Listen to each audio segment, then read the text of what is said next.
I am totally confuse में कातना ले पढ़ल बाड़ू। चौथा तक। ओकरा बाद काहे न गइलू? गर्मी के छुट्टी हो गई। ओकरा बाद फिर बारिश आ गई। अब ओकरा बाद जाड़ा के छुट्टी हो गई। फिर ओकरा बाद फिर फगुन आ गई।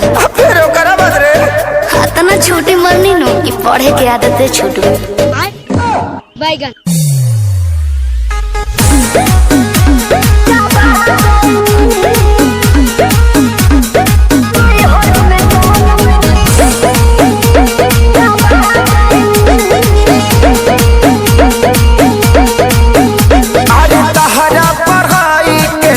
कोनो जोड़ हो बोले लू तो इंग्लिश के तूर दे लू गोड़ हो। मैं तो बताई मैं नहीं हूँ hi-fi.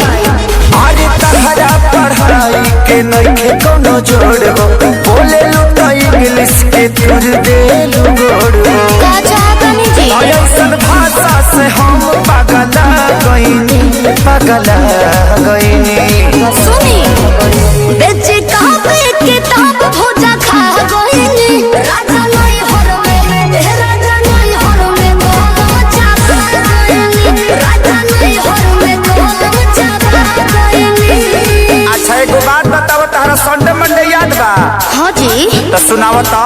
Sunday good, Monday very good, कंडे लवंडे ठंडे ठंडे। संतोष पागल बुझले बारू, मारम बहु फेंक देबू।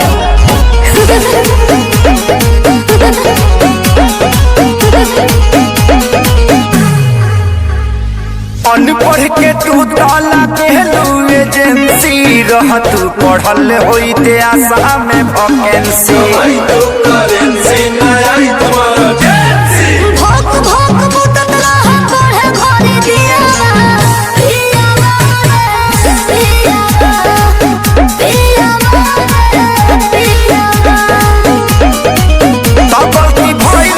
शादी करके कहा कोइनी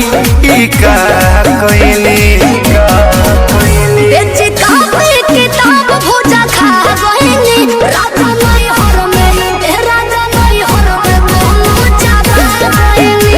राजा नहीं हर में गोलम चापा गईनी। बाप रे बाप, लागत कि अब हम डिप्रेशन में चल जाए। ठीक बा, अकेले जाई? हाँ जाते न तो जाके देखी। हाँ। अब बढ़िया जगह होई नो। हाँ। हम ओजे हनीमून मनावल जी डिप्रेशन में घूम घाम के आ चल जाई का।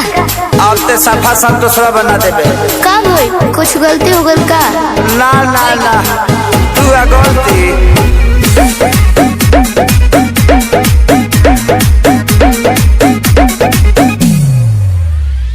चढ़ली जवानी तहर पूरा बझोल हो, खत्म इतिहास पूरा गोल बाबू गोल हो। चढ़ल बाड़ा जौना का डूबावा तारा मैया। सोइया हो सोइया